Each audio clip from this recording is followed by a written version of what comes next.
T Show is intended for mature audiences.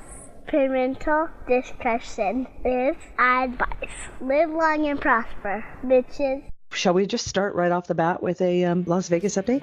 Are we still talking Vegas, right? We are. Talking about Vegas. Yes. You're coming to Vegas, right? Star Trek Las Vegas may take place every August, but on this show... This is where we hang out the rest of the year. Exactly. The crew has been fatigued now from so many months in space, and they need to take a break. The landing party has been down to check out the terrain while the crew gets ready to play. They say there's only plant life living on this lovely rock, but a rodent up here's wearing a vest. Welcome everybody, Joe Lontrue. It's a G&T supplemental from the floor of Star Trek Las Vegas 2014. And to my right, your left, wearing her beautiful pink with her I Am a Geek Nation's tour sticker, Terry Lynn. Hello everyone. And hello, Terry Lynn. And let's let our guests introduce themselves today. Let's see if our audience can guess. Go ahead and try and guess first. I'm Susan Osborn. And I'm Marc Cushman. There you go. It's amazing how that worked, didn't it? They sound very different in person than they do on Skype. Everybody knows that Marc Cushman has joined us before on our supplemental logs as we talked about These Are the Voyages, books 1, 2, and upcoming book 3. We did. And how are things going? He has his own booth this year at Star Trek Las Vegas. Unfortunately, we wanted him with us, but they said no. So we are happy to have him at least visiting with us. Susan? I want to be here too, but we don't have the CBS stamp of approval, but that's why the book is so good. That's right. And that's why you won the Saturn Award. Congratulations. Saturn Award. Yeah. That's only the second time it's happened for a book, they tell me, the Saturn people. Right. In 40 years of Saturn Awards. It's always for movies and TV series. But they wanted to do this because this is a book about a TV series, and it's the TV series. Now, the hardest series ever made. Do you have to wear these rings around your head the entire time, or is that optional? Actually, they go around other body parts. Oh, okay. Well then. And Susan, you're the representative, correct, for Jacob's Art? I'm actually the reason that the books are as short as they are. So in other words, she's the goddess, the empress, and the editor. and congratulations on a well done. It's a fascinating series, and I was not a Trekkie when Marc dragged me along to see what it was all about, and I have to tell you, I became a Trekkie reading it. It's just the stories are incredible. I'm a writer, so I was really fascinated by the process in it. Sue and I have done scripts together, and we've done production together, and I wanted a person editing the book who was not that familiar with Star Trek, so that they could read it with an objective eye. Is this interesting? Even if you're not a Trekkie, would it be interesting? Right. And so she took out the stuff that wasn't, and I snuck a little bit back in. But we tried to get it. I guess these would have been 800 pages each if she hadn't trimmed them a bit. I've been scolded for that. There are people that wish they were 800. Mark Altman from Geek Magazine wants them to be 800. They're about 600. Book 1, 600. Book 2 is 7. Book 3 is about 700.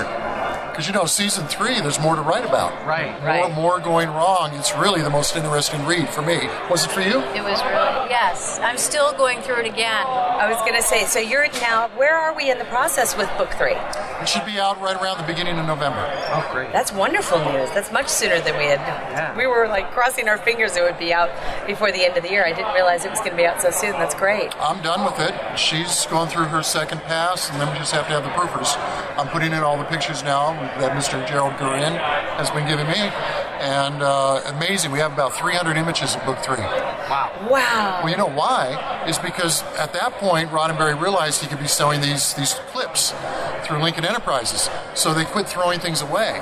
So there's really a giant cache of clips from the third season of scenes that have been deleted from episodes, of just surprising BTS shots, clapperboard shots, the whole bit. So a lot of great images. That's fantastic. So are you going to be starting on the animated series next then? I would like to. I really would, truly. But we'll see if I get an advance from my publisher, because if not, you'll see me at your local Walmart checking your little receipts as you leave the store. I just spent 7 years writing these books. Right. And I've yet to get my first royalty check. So. Oh my gosh. Yeah, so. Welcome to the world of publishing, right? I know. It's slow. It's people don't read much anymore. We've had people come to the booth that bought the first book last year, and to buy the second book, but they said they haven't read the first book yet because they haven't had a chance in a year to read it. It's like, See, Terry and I don't understand that because that's all we do. Like when I'm at work at lunch, I'm reading. And that's the beauty. And I wanted to bring this up to you. And I think we've touched on it before. A good friend of mine, Kelly Medding. Right. Her books now are only ebook. That's what the publisher said. Yeah. But there are people that tell her outright, I won't buy an ebook. And art is still books. Where do you fall in that? I mean, because I went back and forth in years, having them on ebook and having them in the Dead Tree format, right? So I didn't have to. So I didn't have to take your college book to work with me. Yeah. I could take the Kindle and then just mark where I was. Well, the problem with my books is they're 3 pounds each, so it's a lot to carry around. I understand. But see, I like books, right? Because I just like to feel the paper, and I like to turn pages at my own speed and go back and look at things and everything else. I know you can do these things with Kindle too, but not quite as easily for me. And I can't put bookmarkers in quite as easily and all that. But the main problem I have with ebooks is that they reformat them not to my liking. The pictures aren't the same size, the captions, you can't really tell from the text. Right. Things like that I really am very particular about where we put everything. So the picture is right next to where it's being talked about, and in the ebook, it's somewhere else. And you can't control that. So as a writer who prepared the thing, it's a little frustrating. Yeah. He's a control freak, that's what he really is. But other than that, I appreciate that they're not chopping down trees, and I appreciate that you can take it anywhere. So my feeling is, yes, get the ebook, but get the printed book too. Yeah. Agreed. And I would totally be on board with that. And it's not that I don't mind. No, you're asking... I like the Dead Tree form. Yeah. I like a tangible book in my hands when I'm flipping through it. And I have to say, the size of the book is not a deterrent for me. I like the fact that it has a little heft to it. Yeah, but you're a powerlifting champion for 3 years in a row now, so... Now, Susan, I have a question for you, because a lot of our listeners are writers and don't understand the perspective that could come from an editor. Marc is a fantastic storyteller, and one of the things we always appreciate is the art of the craft of the writing. But coming from an editor's perspective, what's the hardest part of your job? Dealing with the writer? Yes. It's just trying to decide what to keep and what to lose, because especially in this book, because I was not a Trekkie, I wanted to make sure that it was there for the main group of people that were interested in this book, but there were times that he would go off into things that probably as a Trekkie... That only a Trekkie would go off into, which I am one. Actually, Marc is just overall a television nut, and you sometimes would go off into things that weren't really Trekkie related to. Too much information. Yeah, and I just think that to keep the focus where it's just right for everybody, that was trying to get that balance. And I get the final say. She'll mark up my manuscript and cross out a sentence here and a sentence there or a paragraph. And I used to look at everything, and I found that literally 99% of the time, I went with it. Yeah. So in this last book, if she crosses it out, I just take it out. I don't even look to see what she crossed out, because I've learned to trust her judgment that much, and I think she respects what I'm trying to do with the book, so she's not making bad decisions. Now, as this relationship has developed, there's a lot of people who are new to the craft and new to how writing process works. How do you tell somebody to grow a thick skin when it comes to their editor hashing stuff up? I think we have a real respect for what his strength is and mine is, and we work very well together. I've worked with other writers, and that's not the case, but in this case, and I know everything that I'm giving him, he is doing the bulk of the work, and these are suggestions, and I respect whatever his choice is. I spent decades working in television and movies doing scripts. And I did a fair amount of original scripts, which you can see on my credits and so forth. But I did a lot of rewriting of other people's scripts, because a lot of writers are stubborn about making changes, and a director will say, and a director will say, take this out, and the writer will argue. Right. They would bring me in, and they say, okay, you know what, we want, just do it. And I wouldn't put my name on the script. I'd make the changes, because what these writers don't realize is they're going to make the changes anyway. You can't control it. You're not in the editing room. So you try to make it what it's going to be and let go. Filmmaking's a collaborative thing. Right. And these books are written like a script in a way. They're very visual. Yep. And they tell the story now as if it's all happening That's right in front of you. So we approached it from a screenwriting point of view. Well, that's wonderful. One of the things I really liked in the second book was the section towards the middle about the unproduced stories. And some of the backstories. You gave blurbs of some of them, and then some that they tried to make, or this one was too much like this one, and this one that the writer didn't know that we were making. I thought that was really fascinating, to coin a phrase, about all the unproduced stories. Yeah, there's a chapter like that in all three of the books. Yeah. The Voyages That Never Were. And probably about 20 scripts or stories each season that they would buy and develop to some degree, sometimes full screenplays rewritten 2 or 3 times that didn't get filmed. And many of these were from very famous science fiction authors. But they couldn't do them because they were either too expensive, or NBC said no, because it was just too hot, too sexy, too weird, whatever it might be. So they were always looking to do very unusual stuff, but it was a television show in the mid-'60s. There were so many restrictions.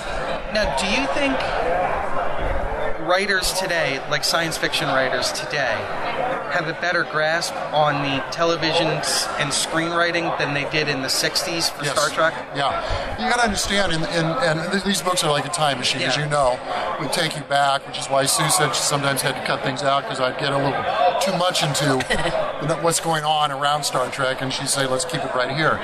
But the thing is what was there? There was Lost in Space, which started 1 year earlier, but they were doing their pilots simultaneously in 64. And you had anthology series like The Outer Limits and Twilight Zone. So there wasn't really a template in place. So all these episodic TV writers were doing Perry Mason and Gunsmoke and Dragnet. Now they got to do Star Trek. What's that? And what's this terminology? And what's all this stuff? And these characters on Star Trek would talk differently than anybody. Nobody talked like Mr. Spock. Right. But even Kirk was such a dynamic personality that there wasn't any other character that was like that. So they were always getting the voices wrong, and that's why Gene Roddenberry had to rewrite all the scripts, and then Gene Kuhn. And we're talking 50%, sometimes 60% dialogue rewrites, to where it might say written by Jerry Soule, but 60% of what you're hearing is Gene Roddenberry. Wow. It's remarkable. So it was hard back then, and then the science fiction authors had never written TV. Richard Matheson had for Twilight Zone, but Norman Spinrad had not. Harlan had done a couple things, but anthology. Right. So they really didn't have a grasp for what can you do on this budget with these characters. And so Star Trek was a heavily rewritten series. I mean, Gene Roddenberry, Gene Kuhn, Dorothy Fontana, in the third year, Fred Freeberger and Arthur Singer, rewriting all the scripts to such a degree that they would almost always be doing half the work and not taking credit for it. It's exhausting. It is. And you can look at the third season and say, well, and we'll talk about that in more detail when Book 3 comes out, and say it's not as good, but you know the budget had been cut. Right. Time slot was terrible. Right. Everybody was on burnout. I mean, just burned out and leaving. Bob Justman halfway through the season, they just were dropping dead.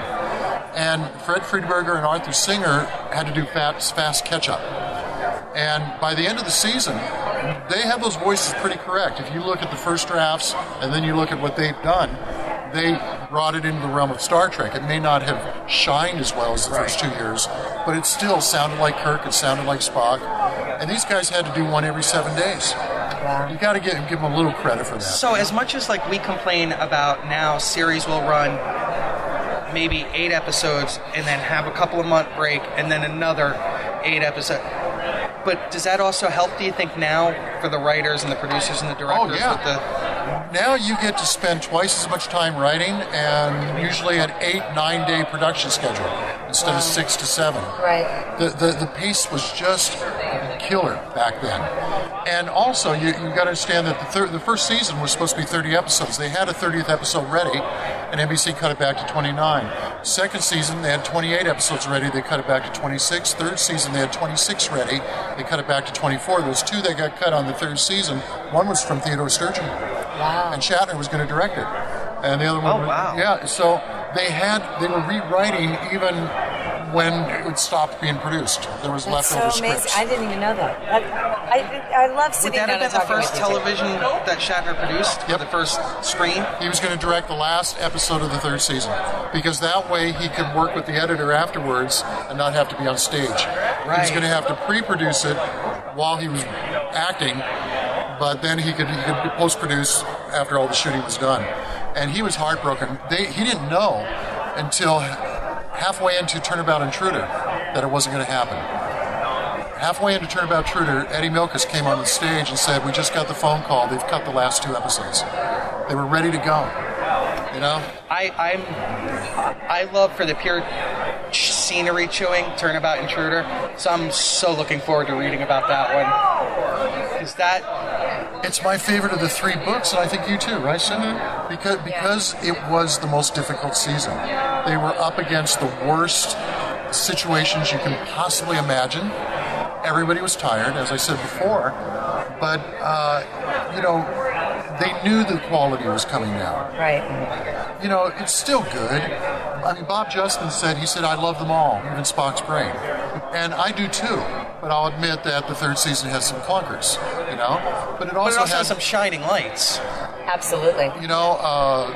Sue's favorite episode, I think, of all the episodes I showed you, of all 3 seasons, was Spectre of the Gun. Yeah, I love the Spectre. And we've discussed how awesome that... She used to be a set decorator, so she was blown away by that. Yeah. I love Alana Troyes. So wait a minute, you went from set decoration into writing, or were you doing both simultaneously? I actually started out in graphic design, went to continuity on toy commercials, worked in television and film. Set decoration was later. I had a lot of different... You were a frog wrangler, too. I was a frog wrangler. She did a whole bunch of videos about frogs, and she had to wrangle the frogs. Children's films. They were based on children's films. Oh, that's wonderful. Yeah. That's what a great resume that is. But we won't write 3 books about that. Although I would read one of them. You got another question? Okay. Oh, I was going to say. So, now how did you 2 meet and become writers group? Through a writers group. I was president of a writers group, and she was a member. And she showed me a script she was working on, and I liked it. And she needed help. I made some suggestions. And he said I needed help. So I took over. And then we just started just getting some script jobs and doing some production work and so forth. I'd be directing. I'd call her because I'd say, "Hey, I need some frogs wrangled," and I'd call Sue. We're going to call you Frog Wrangler from now on. No, I won't. That's fine. I have a lot of frogs in my house. Do you really? When it came time to pick an editor for Star Trek, we had already done so many scripts together and worked together on productions that I knew we had a harmony in that regard. But I also knew that she appreciated good television, but she didn't really know a lot of Star Trek. She'd seen a few of them when she was growing up. Right. And I thought, this is perfect because she'll give me that fresh set of eyes. What's interesting is probably every other chapter that you read, and there's a chapter in each episode, as you guys know, your listeners may know, right. 20 pages on each episode. She would read it and she'd say, "I got to see this one." That's what I did. Yeah. Well, it was fun too because Mark would sometimes have me while he was writing. He couldn't quite get what the theme was or something, so we'd sit down together and say, "Help me see what the theme is." And it's fun to analyze things like that. To try to figure it's it tough. out. As a writer, you think we could catch it right away, but see, Star Trek. Roddenberry, actually, I've told you guys, he was the only producer who ever asked me when I was pitching to him for Next Generation. Right. He loved the idea I pitched, but then he said, "So what's the theme? What's the point that you want to make with this story?" I never encountered another producer who asked that question. So every episode of Star Trek had a theme, and some of them were obvious, and some of them were very subtle. And the subtle ones are the ones where Sue and I would sit down and try to figure it out, then go through the memos, and then see the staff talking about it.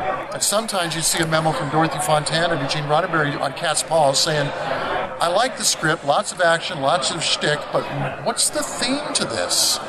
It's hard to tell the difference between reality and illusion, or what? What are we doing here?" That was so important to them, to identify it. And sometimes they'd have a script that didn't have proper theme, and they would find a way to put it in. What do you think is the episode through the entire series with the most subtle theme? Because, Yeah. Some of them stand. Let that be your last battlefield. Boom, obvious. Like, and the children shall lead. What besides bad television? But that was children. That was a Lord of the Flies type situation, which hadn't been done much at that point. It was more than that. It was about possession. This is before The Exorcist came out, or even the book, and it's about possession of children. Yeah. And the first draft script of "And the Children Shall Lead" was frightening. These kids were ragged, in shredded clothes, trembling, scared to death. Their parents had committed suicide, mass suicide. Yeah. That wasn't talked about until Jim Jones. Jonestown, so... Then NBC went to work, as you'll read in the book. NBC went to work and started softening it. Mark of Gideon was incredible before NBC went to work on it. Really? And it's amazing they got it on the air because it's about overpopulation. Yeah. It's about birth control. That was the theme of that. Nobody was doing that. So, and let that be your last battlefield. Again, we're getting into third book territory here. Right. But it was an angel and a devil right up into pre-production. Gene Kuhn had finished the script. Really? Devil and an angel. And they were sitting, Judd Taylor came in, and they were getting ready to shoot it. They were 5 days away from growing film. And he said, this is too obvious. He said, what if we make it half white, half black? And Fred Freeberger said, I love it. It's visual. I like it. Let's do it.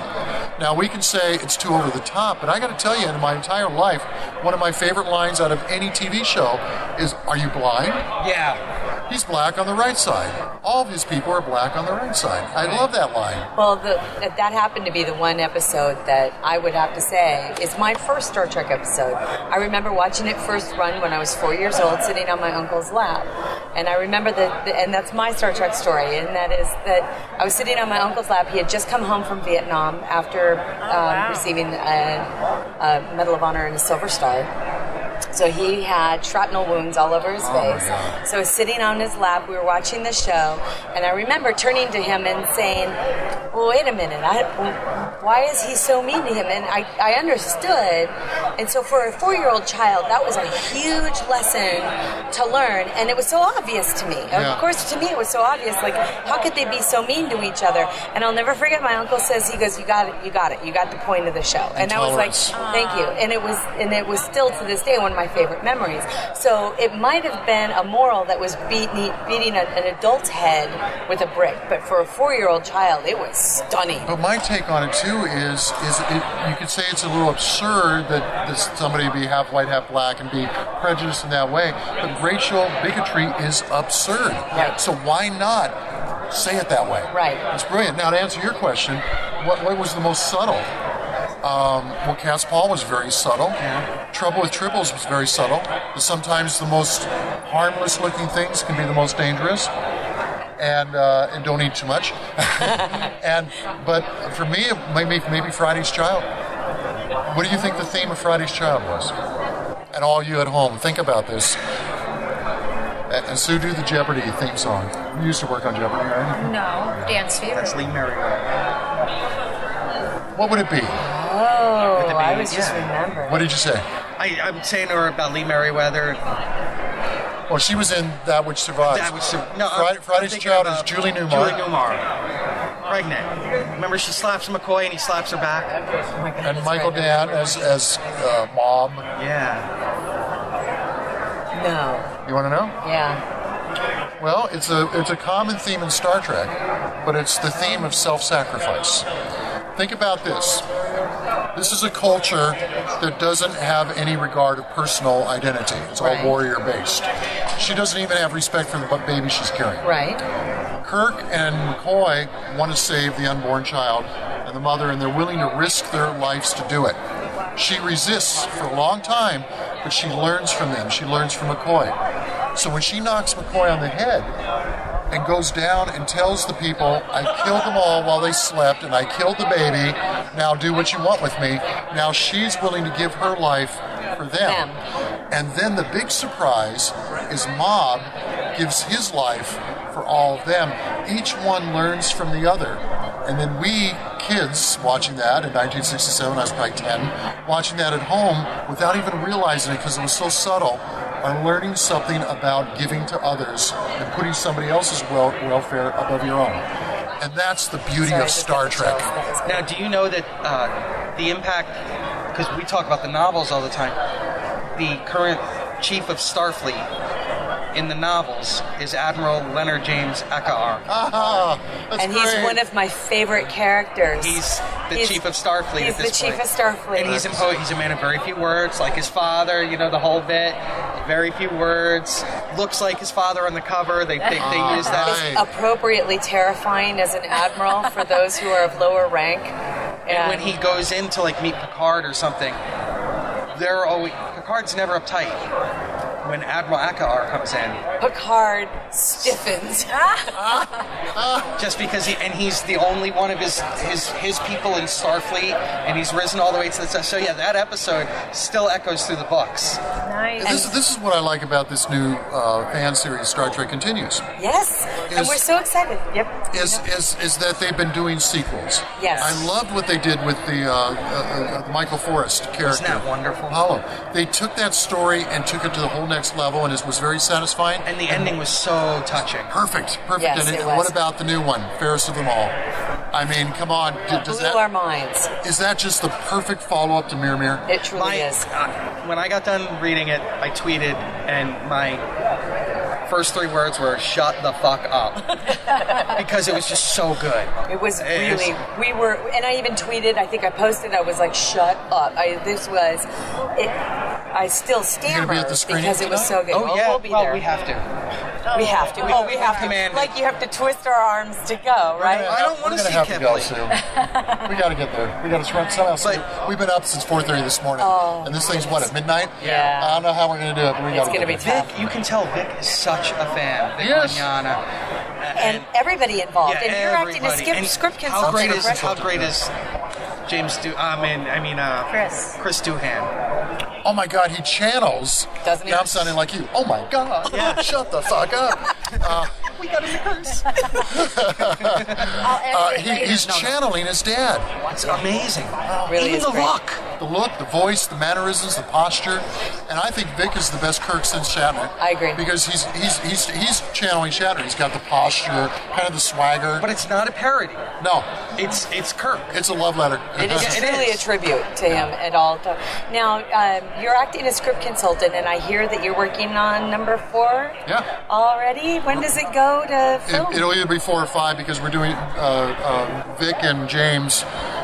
James, who did the script for this new one. We'll be here this weekend. Yeah, James he and Vic are writing a script together, which we know the story of, and we're giving them notes, and then they're giving us notes on our script.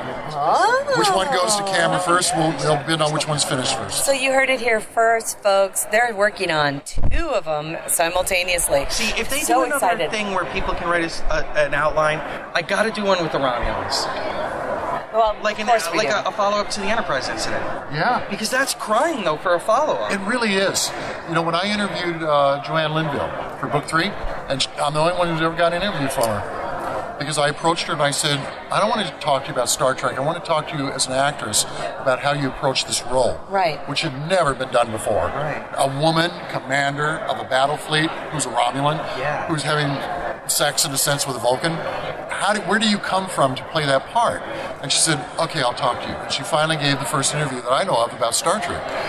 But she told me that she said that character is still alive. She knows that character had such dignity and strength that she would have found a way to survive what happened, and she's still out there. Don't tell her about the Rihansu series. All right.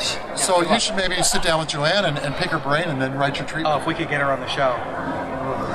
No, okay, my bucket list holy grail is Nicholas Meyer. Bucket list, yeah. Whose isn't, right?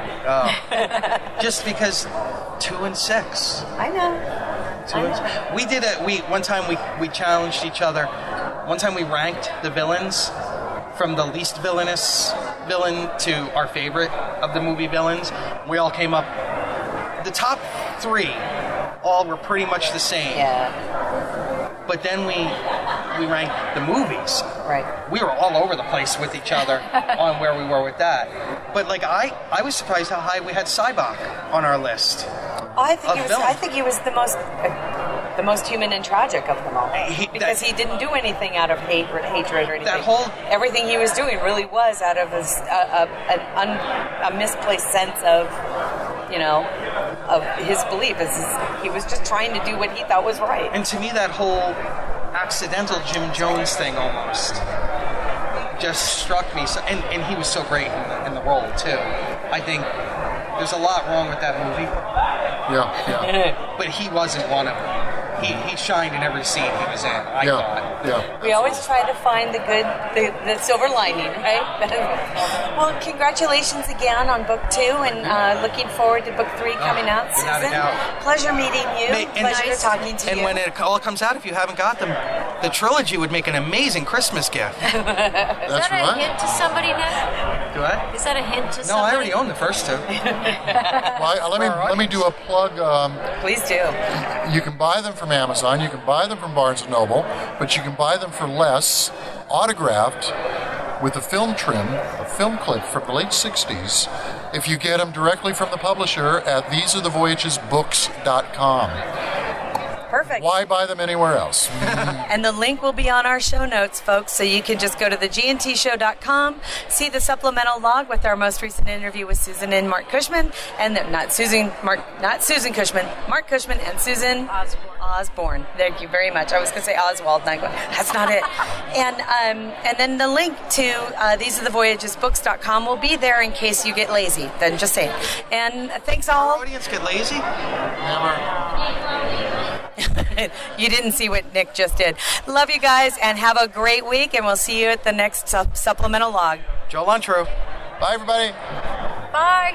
Joel Untrue. Music for the G&T show is provided by Warp 11, Grethor, 5-Year Mission, and Andrew Allen's Smooth Federation. G&T Show is a Busy Little Beaver production. Some dude walks out, proceeds to explain what it's all about. I sure want to leave. I think you'd agree, but we cannot leave till we find out what it's all about. It's all make-believe, nothing is permanent down here. It's just an amusement park. Bones is now alive, so it's okay for him to say, I'm a doctor, not a shish kebab. Apparently it's okay if we trust an unknown race who can read